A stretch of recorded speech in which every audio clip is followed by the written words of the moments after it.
Well, hello everybody, and welcome to another episode of Kristen's Whimsical Journey. As you can tell, today we are here at Hollywood Studios at Walt Disney World in Orlando, and we're here for two special reasons today. One, we'll get to in just a few minutes, but the other one is that in just a few days, it's going to be May the 4th be with you, and we're kind of Star Wars fans, so we thought we would come over to Batuu, hang out for the day, see what was going on, and get our Star Wars fix since we can't be here on Wednesday. So let's get going. Besides celebrating Star Wars Day, we're also celebrating the anniversary of Hollywood Studios opening in 1989. When the park opened, it was actually called Disney's MGM Studios, and I still catch myself calling it MGM every once in a while. But the park back then was totally different than what it is today. When you would come in the 90s and the early 2000s, the theme park was more of a production studio. So you could actually go to the TV sets and see shows like the Mickey Mouse Club being recorded.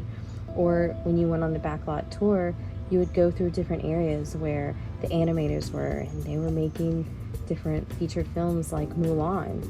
Or you would drive by and you would see costume designers creating new costumes for different movies.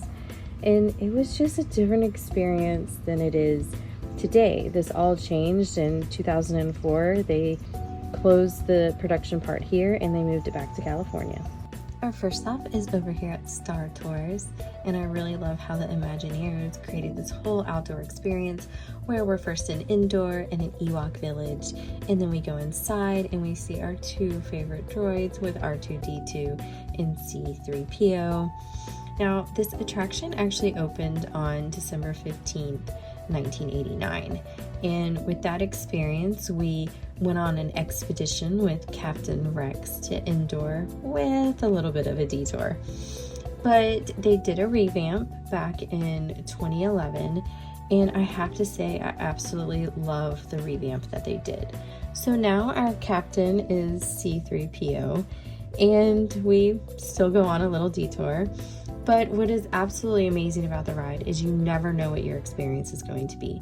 So there are actually 700 different possibilities that you can go on this ride.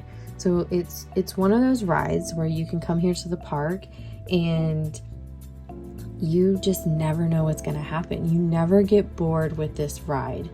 I will go ahead and warn you, it is a simulator. So if you have issues with motion sickness or anything like that, this is definitely not going to be a ride that you want to get on. But for those of us who can ride it, it's a definite must-do, even though it's not over there in Batuu. As we leave Star Tours, we head through the remaining parts of the Streets of America, and we head into Galaxy's Edge. So this part of the theme park used to house the Lights Motor Action Extreme Stunt Show and the Honey, I Shrunk the Kids movie set adventure. As a little girl, I used to always love going over to that area and play through all the tall grass and on the big ants and everything. I really loved that area. Now, those areas did close on April 2nd, 2016, so that they could prepare for the new Galaxy Edge area. So there is one in Disneyland as well.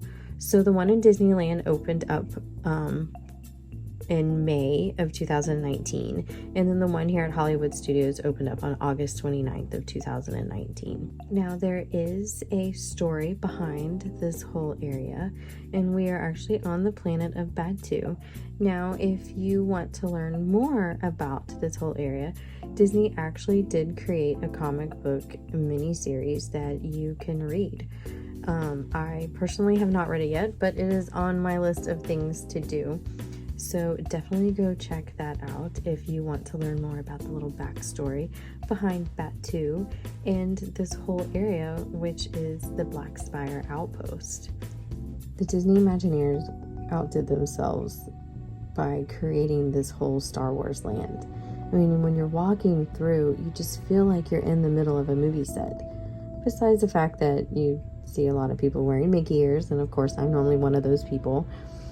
But it's just amazing, just all the little intricate parts that they have put together in this whole land that just brings you back to the stories. And then you turn a corner and then all of a sudden there's the Millennium Falcon that you've seen from all these iconic movies. I mean, growing up, me and my dad, we would watch Star Wars, and now here it is, the Millennium Falcon in front of you, and it looks so real.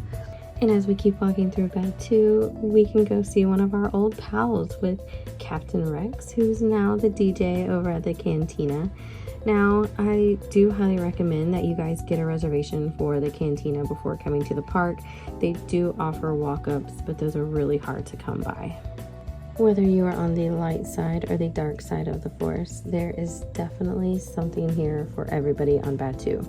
So we can see over here that we have some stormtroopers telling everybody to move it along. And normally you can see Kylo Ren over in this area as well. Now there is another area of Batuu where you can see Chewie and Rey. But today I think it was a little too hot, so Chewie stayed inside and Rey kept him company. But it is really cool how they have the characters out and about interacting with you while you're walking around Batuu. Now, before those stormtroopers make you move along, make sure you stop at the milk stand and get you either a blue milk or a green milk. Now, I personally am a blue milk kind of girl, but I definitely recommend you try both of them to see which one is your favorite one. I highly recommend before going to any of the theme parks here at Walt Disney World that you download the Play Disney app. This is a great way to forget about the fact that you are having to wait in line for over an hour to ride your favorite attraction. But here on Batuu, the immersion that you have with this app is just amazing. You can play different games that will have the droids interacting with you. Even while you're waiting in line for the Millennium Falcon, you can actually have the Millennium Falcon shoot out smoke or rev its engines up like it's going to fly away. You can hear fighters flying over just by you playing the app and winning the different games. It is such a great experience that the Imagineers have created here.